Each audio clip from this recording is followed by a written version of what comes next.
দেখো, lumber spondylitis another একটা critical প্রবলেমই আছে। ক্রিটিক্যাল প্রবলেম এই জন্য বলবো, যেখানে মানুষের হাঁটা চলাটা ব্লকেট হয়ে যায়।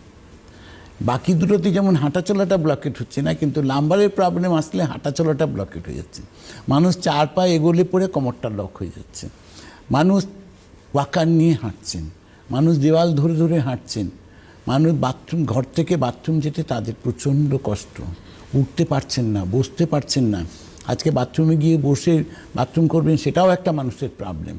আজকে রঙ্গোলি আয়ুর্বেদ মানুষকে এই টার্নিং পয়েন্টগুলো করেছে যে না, আমি পারছিলাম না কিছুই, এখন আমি পারছি, আমি বসতে পারছি, উঠতেও পারছি, শুতেও পারছি, হাঁটাচলা করছি, ঘরের মধ্যে কোনো প্রবলেমস নেই।